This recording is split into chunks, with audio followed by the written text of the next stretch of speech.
Hello students, पिछले वाले video में हमने अभिक्रिया की क्या होती है कि कोटि और अभिक्रिया वेग है उसको प्रभावित करने वाले तीन कारकों के बारे में क्या होता है डिस्कस किया था। और डिस्कस करने के बाद में जो अभिक्रिया की जो कोटि है वो क्या होती है और उस अभिक्रिया की जो कोटि है वो किस प्रकार से ज्ञात की जाती है।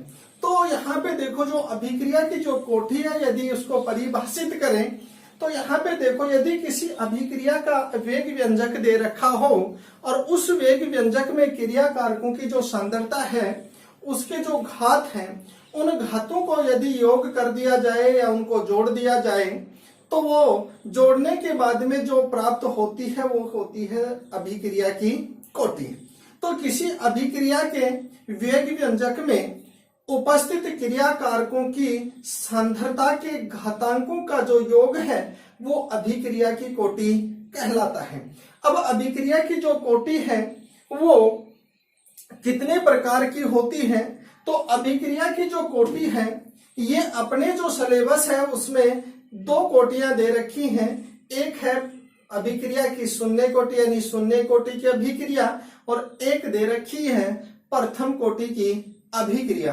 अब ये शून्य कोटि की अभिक्रिया क्या है और प्रथम कोटि की अभिक्रिया क्या होती है, तो यहाँ पे देखो सिंपल सा तरीका है ज्ञात करने का कि यदि अभिक्रिया का जो वेग है, अभिक्रिया वेग, यदि अभिक्रिया का वेग किसी क्रिया कारक कोई भी है उसकी शून्य घात के क्या है समानुपाती है, तो ये क्या है, यदि उसके क्या है समानुपाती है तो ये तो क्या कहलाता है अभिक्रिया की या शून्य कोटि की अभिक्रिया।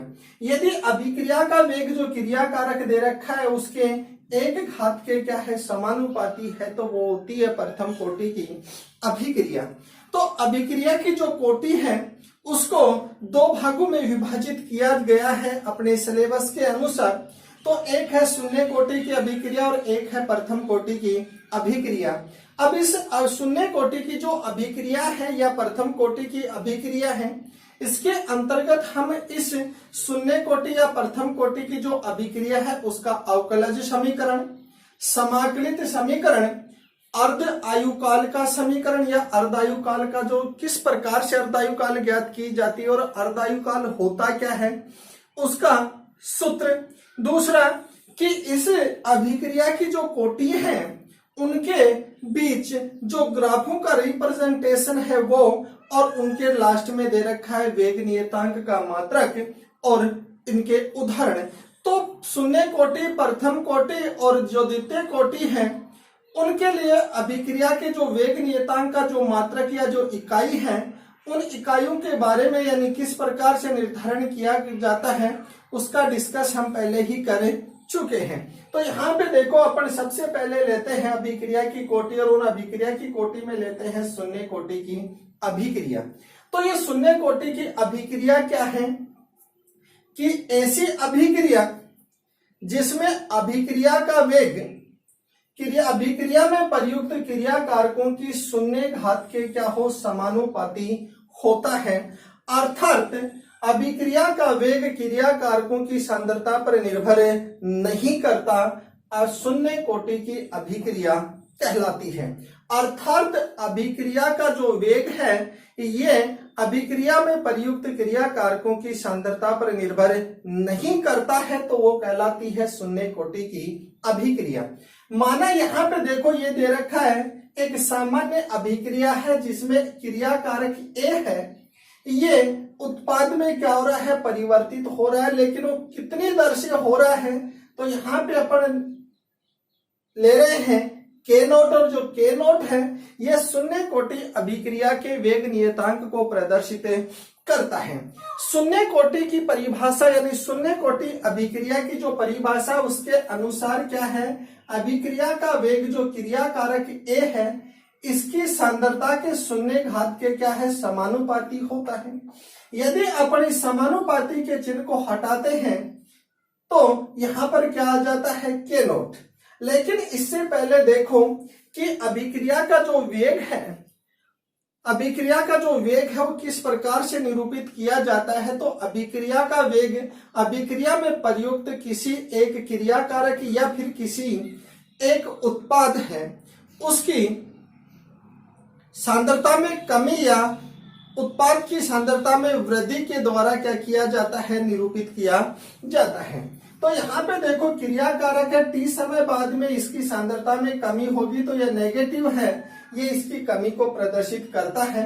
यदि इसको औसत वेग के रूप में यदि प्रदर्शित किए करें तो -d concentration of A dt proportional concentration of A note. यदि अपन इस समानुपाती के चिन्ह को हटाएंगे तो क्या आएगा, k नोट। यदि किसी संख्या की घात 0 हो तो उसका मान होता है एकांक। यहाँ पे देखो जब इसका मान 1 हो गया तो ये क्या आ गया, -d कंसंट्रेशन ऑफ ए बटे dt k नोट। और ये k नोट जो समीकरण जो 1 है ये शून्य कोटि अभिक्रिया के अवकलज समीकरण को प्रदर्शित करता है। इस समीकरण जो 1 है, इस समीकरण 1 को यदि अपन आगे हल करें तो d note d concentration of A minus k note dot dt, ये समीकरण 2 आ गया। अब इस समीकरण 2 का दोनों तरफ समाकलन करेंगे dt के सापेक्ष। तो यहाँ पे देखो यदि किसी क्रियाकारक का अवकलन करते हैं तो वो आ जाता है उसी की सांद्रता माइनस k नोट dt। इसका करेंगे तो ये क्या हो गया, t प्लस आई। अगर किसी का समाकलन करते हैं तो बाद में समाकलन नियतांक क्या किया जाता है, ऐड किया जाता है। तो यदि इस समीकरण 2 का यदि समाकलन करेंगे तो कंसंट्रेशन यानी कंसंट्रेशन ऑफ ए बराबर -kt प्लस आई समीकरण 3, और आई है इस समीकरण 3 में समाकलन नियतांक को प्रदर्शित करता है। यहाँ पे देखो यदि यह समीकरण 3 है, t बराबर 0 पर यानी t बराबर जो 0 है उस पर क्रियाकारक जो a है उसकी सांद्रता कितनी मान रहे हैं अपने, a नोट।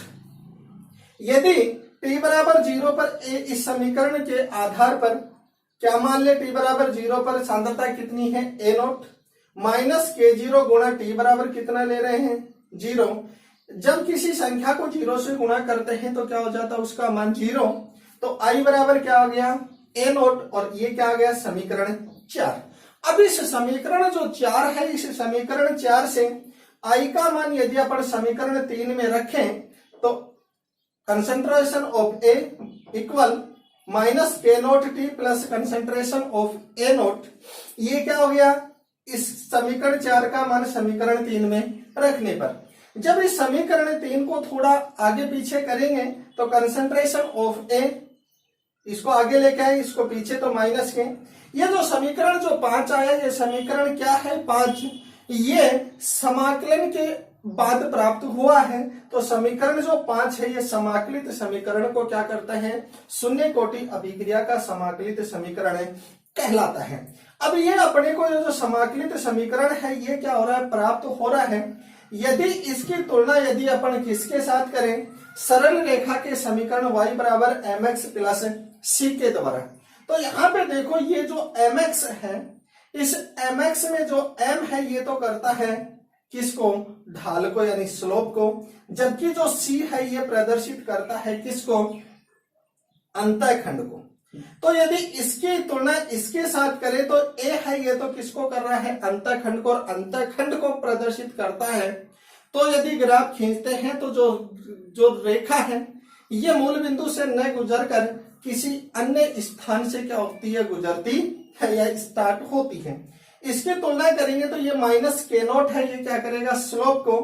तो इस समीकरण 5 के अनुसार यदि कंसंट्रेशन ऑफ ए और टी के मध्य यदि ग्राफ खींचे तो जो ग्राफ है ये कुछ इस प्रकार से आता है, अर्थात यहां से यहां तक है ये क्या है, ए नोट, और ये किसको प्रदर्शित करता है, अंतःखंड को। अर्थात जो ग्राफ है ये मूल बिंदु से न गुजर करके और कुछ ऊपर से क्या होता है, स्टार्ट होता है।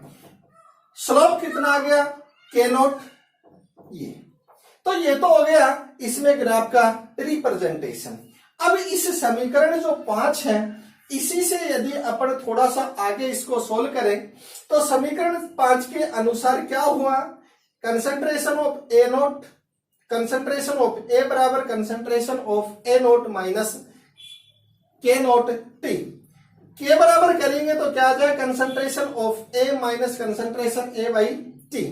अब यहां पे देखो इस समीकरण को फिर आगे सोल्व करते हैं। यदि क्रिया कारक जो अपन ले रखे हैं ए, इस क्रिया कारक की प्रारंभिक सांद्रता कितनी है, ए नोट प्रारंभ में ये है। यदि इसको अपन इसकी सांद्रता को क्या मान ले, ए मोल प्रति लीटर, तो टी समय के बाद क्या होगा, ये जो है इसकी सांद्रता में कितने की कमी आ जाती है, एक्स मोल की क्या आ जाती है, कमी आ जाती है। और एक्स मोल की कमी आएगी तो टी समय बाद क्रिया कारक की सांद्रता, और टी समय बाद जो क्रिया कारक की जो सांद्रता है वो कितनी मान रखी है हमने, कंसंट्रेशन ऑफ ए।